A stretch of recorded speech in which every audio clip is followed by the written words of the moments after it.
Shalom, selamat pagi, salam sejahtera bagi kita semua. Perkenalkan, nama saya David Nobel Nenggolan, NPM 19110026. Di sini saya akan menjelaskan materi mengenai model pembelajaran, yang dimana tugas ini untuk memenuhi mata kuliah perencanaan pengajaran yang diampu oleh dosen Dr. Harlen Simanjuntak, MPD. Makalah model pembelajaran di sini akan saya jelaskan dan saya paparkan. Pembelajaran suatu kegiatan yang dirancang oleh guru agar siswa melakukan kegiatan belajar untuk mencapai tujuan atau kompetensi yang diharapkan. Dalam merancang kegiatan pembelajaran ini, seorang guru semestinya memahami karakteristik siswa, tujuan pembelajaran yang ingin dicapai atau kompetensi yang harus dikuasai siswa. Materi ajar akan disajikan dengan cara yang digunakan terus-menerus mengemas penyajian materi serta penggunaan bentuk dan jenis penilaian yang akan dipilih melakukan pengukuran terhadap ketercapaian tujuan pembelajaran atau kompetensi yang dimiliki siswa. Adapun di sini rumusan masalahnya yaitu mengenai apa definisi model pembelajaran, apa definisi dan perbedaan komponen pembelajaran atau pendekatan strategi, taktik, teknik atau metode. Dan yang terakhir, apa saja macam-macam model pembelajaran.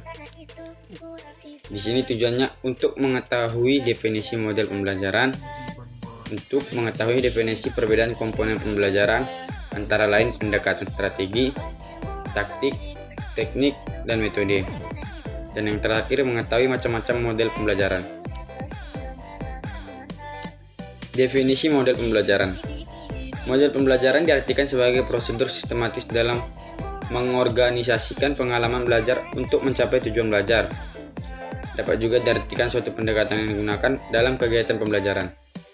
Jadi, sebenarnya model pembelajaran memiliki arti yang sama dengan pendekatan, strategi, ataupun metode pembelajaran.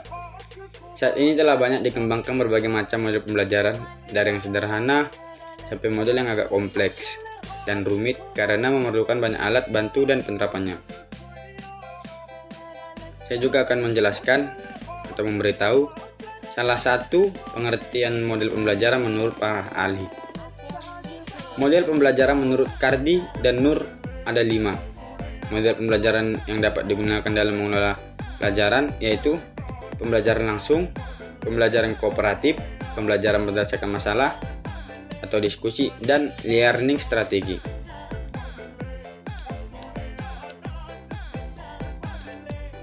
Definisi dan perbedaan komponen pembelajaran, antara lain pendekatan, strategi, taktik, teknik, dan metode. Pendekatan pembelajaran memiliki banyak sekali definisi, namun masing-masing memiliki hubungan. Secara konseptual, pendekatan pembelajaran dapat didefinisikan sebagai suatu cara pandang atau orientasi yang dilakukan terhadap proses pembelajaran, yang mewadahi, menguatkan, dan melatari metode pembelajaran dengan cakupan teoritis tertentu untuk mencapai tujuan instruksional tertentu. Di sini berarti pendekatan pembelajaran merupakan suatu fokus orientasi yang digunakan guru dan murid selama proses pembelajaran berlangsung.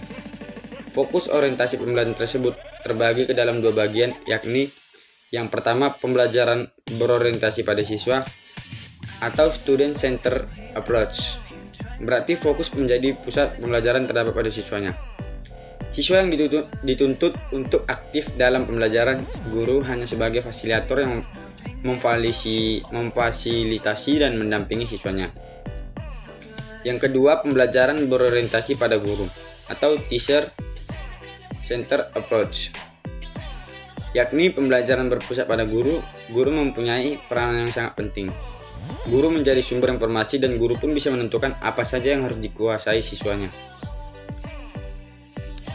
Berbagai pendekatan dalam rangka memahami makna pembelajaran, antara lain yang pertama pendekatan filsafat. Pendekatan filsafat juga terkandung di dalamnya adalah idealisme, realisme, pragmatisme, konstruktivisme, eksistensialisme, filsafat. Yang kedua, pendekatan psikologi terhadap pembelajaran, termasuk juga di dalamnya behaviorisme, kognitif, humanisme. Dan yang ketiga, pendekatan sistem terhadap pembelajaran. Strategi pembelajaran.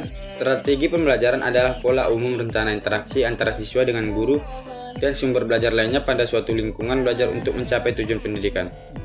Ada banyak di sini jenis strategi pembelajaran, yang diantaranya berdasarkan rasio guru dan siswa pembelajaran, berdasarkan oleh seorang terhadap kelompok besar atau satu kelas, pembelajaran oleh seorang guru terhadap kelompok kecil atau 5-7 siswa, pembelajaran oleh seorang guru terhadap seorang siswa, pembelajaran oleh satu tim guru terhadap sekelompok besar, pembelajaran oleh satu tim guru terhadap sekelompok kecil. Berdasarkan pola hubungan guru dan siswa dalam pembelajaran, antara lain pembelajaran tatap muka, pembelajaran melalui media atau daring, pembelajaran tatap muka, dan pembelajaran melalui media. Berdasarkan peranan guru dan siswa, pengelolaan pembelajaran ada dua.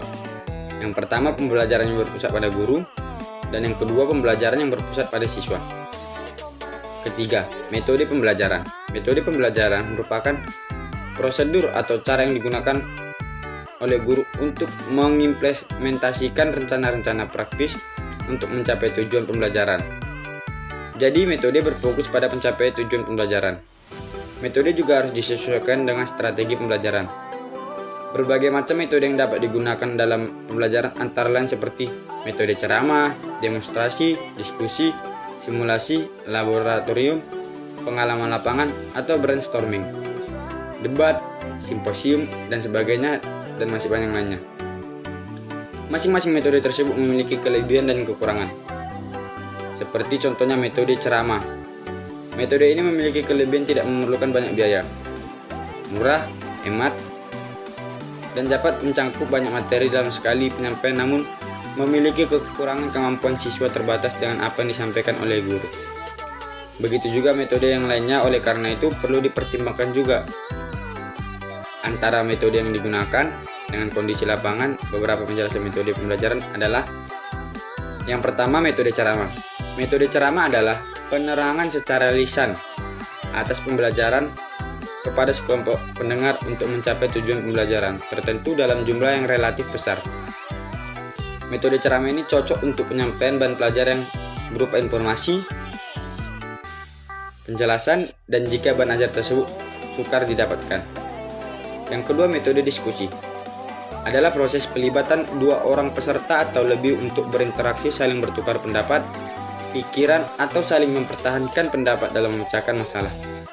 Menurut Casey Kulik, disbanding metode ceramah, metode diskusi dapat meningkatkan anak dalam pemahaman konsep dan keterampilan memecahkan masalah, tetapi dalam transformasi pengetahuan. Penggunaan metode diskusi hasilnya lambat dibanding penggunaan ceramah, sehingga metode ceramah lebih efektif untuk meningkatkan kuantitas pengetahuan anak daripada metode diskusi. Yang kedua, metode demonstrasi merupakan metode pembelajaran yang sangat efektif untuk menolong siswa mencari jawaban atas pertanyaan-pertanyaan. Demonstrasi sebagai metode pembelajaran adalah bila mana seorang guru atau seorang demonstrator ataupun siswa memperlihatkan kepada orang lain suatu proses seperti cara mendemonstrasikan sel elektrokimia. Dan yang terakhir, teknik pembelajaran. Teknik adalah cara khusus untuk mengimplementasikan metode dalam sebuah proses pembelajaran. Teknik tergantung kondisi di lapangan. Teknik dapat berubah-ubah tergantung guru dan kondisi saat praktek di lapangan. Misalkan terdapat dua orang sama-sama menggunakan metode ceramah, tetapi mungkin sangat berbeda dalam taktik yang digunakannya. Dalam penyajiannya, yang satu cenderung banyak diselingin dengan humor, sementara yang satunya lagi kurang memiliki sense of humor tetapi lebih banyak menggunakan alat bantu elektronik. Dalam gaya pembelajaran akan tampak keunikan atau kekhasan dari masing-masing guru sesuai dengan kemampuan dan pengalaman. Macam-macam model pembelajaran. Yang pertama, model pembelajaran saintifik.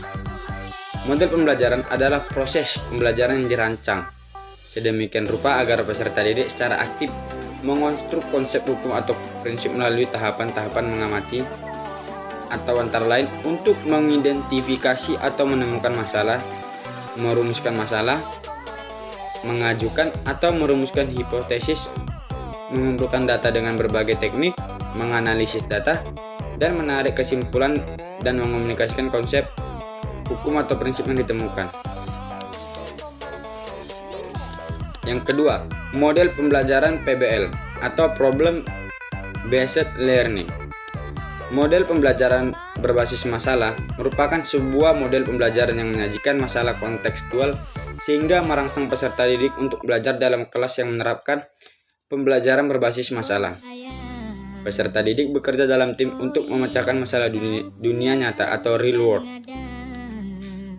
Di sini ada juga kelebihan problem based learning atau model pembelajaran berbasis masalah. Dengan PBL akan terjadi pembelajaran bermakna. Peserta didik atau mahasiswa yang belajar memecahkan suatu masalah maka mereka akan menerapkan pengetahuan yang dimilikinya atau berusaha mengetahui pengetahuan yang diperlukan. Belajar dapat semakin bermakna dan dapat diperluas ketika peserta didik atau mahasiswa berhadapan dengan situasi di mana konsep diterapkan.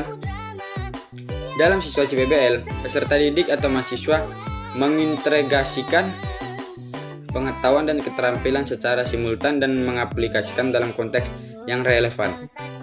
PBL dapat meningkatkan kemampuan berpikir kritis, menumbuhkan inisiatif peserta didik atau mahasiswa dalam bekerja, motivasi internal untuk belajar, dan dapat mengembangkan hubungan interpersonal dalam bekerja kelompok. Sistem penilaian model pembelajaran Problem Based Learning. Penilaian dilakukan dengan memadukan 3 aspek pengetahuan: kecakapan, sikap. Penilaian terhadap penguasaan pengetahuan yang mencakup seluruh kegiatan pembelajaran yang dilakukan ujian akhir semester, ujian tengah semester, kuis, pekerjaan rumah, dokumen, dan laporan. Penilaian terhadap kecakapan dapat diukur dari penguasaan alat bantu pembelajaran baik software, hardware, maupun kemampuan perancangan dengan pengujian. Sedangkan penilaian terhadap sikap diberatkan pada penguasaan soft skill, yaitu keaktifan dan partisipasi dalam diskusi, kemampuan bekerja sama dalam tim, dan kehadiran dalam pembelajaran. Bobot penilaian untuk ketiga aspek tersebut ditentukan oleh guru mata pelajaran yang bersangkutan.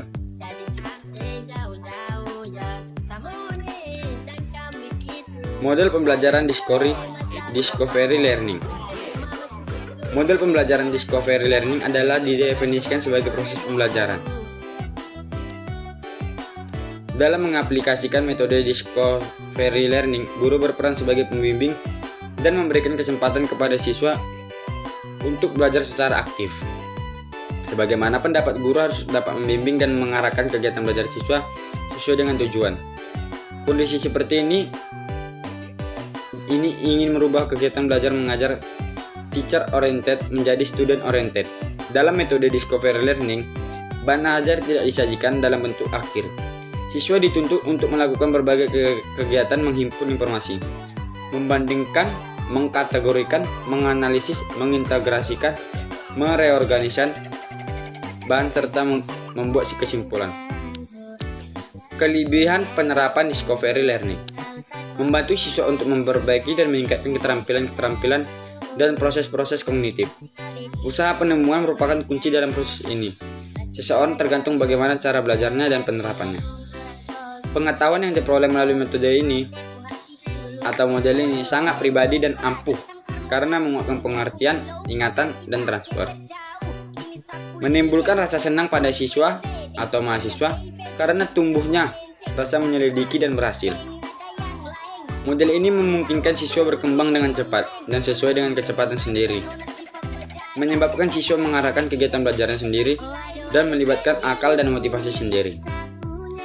Membantu siswa memperkuat konsep dirinya karena memperoleh kepercayaan bekerja sama dengan yang lainnya. Berpusat pada siswa dan guru berperan sama-sama aktif mengeluarkan gagasan-gagasan. Bahkan, guru pun dapat bertindak sebagai siswa dan sebagai peneliti di dalam situasi diskusi. Dan yang terakhir, mendorong siswa berpikir dan bekerja atas inisiatif sendiri. Di sini juga ada kelemahan penerapan Discovery Learning. Yang pertama, menimbulkan asumsi bahwa ada kesiapan pikiran untuk belajar. Bagi siswa yang kurang pandai atau kurang pintar akan mengalami kesulitan abstrak atau berpikir, atau mengungkapkan hubungan antara konsep-konsep yang tertulis ataupun lisan, sehingga pada gilirannya akan menimbulkan frustasi yang sama besar. Yang kedua, tidak efisien untuk mengajar jumlah siswa yang banyak, karena membutuhkan waktu yang lama untuk membantu mereka menemukan teori atau pemecahan masalah lainnya.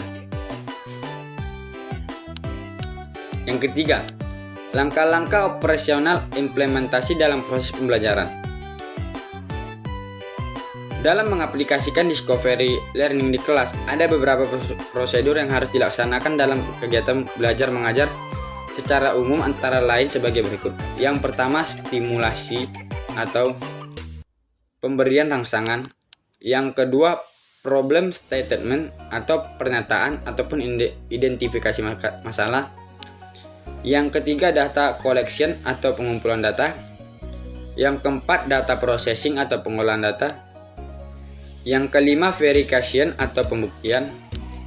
Dan yang keenam, generalization atau menarik kesimpulan atau generalisasi. Yang keempat, penilaian pada model pembelajaran discovery learning. Dalam model pembelajaran discovery learning, penilaian dapat dilakukan dengan menggunakan tes maupun non-tes. Sedangkan penilaian yang digunakan dapat berupa penilaian kognitif, proses, sikap, atau penilaian hasil kerja siswa. Jika bentuk penilaian berupa penilaian kognitif, maka dapat menggunakan tes tertulis. Jika menggunakan penilaian proses, sikap, atau penilaian hasil kerja, siswa dapat menggunakan non-tes. Yang terakhir, model pembelajaran berbasis proyek.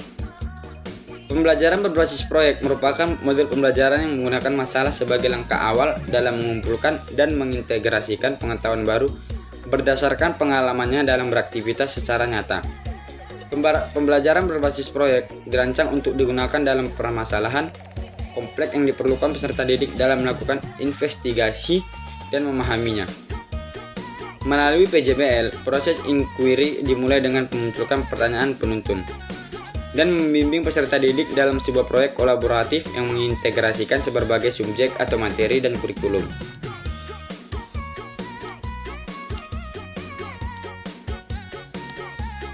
Terima kasih, hanya situ yang bisa saya jelaskan. Sampai di sini materi yang dapat bisa saya jelaskan. Jika ada salah kata ataupun kekurangan sumber materinya, mohon dimaafkan. Terima kasih. Shalom. Salam sejahtera bagi kita semua.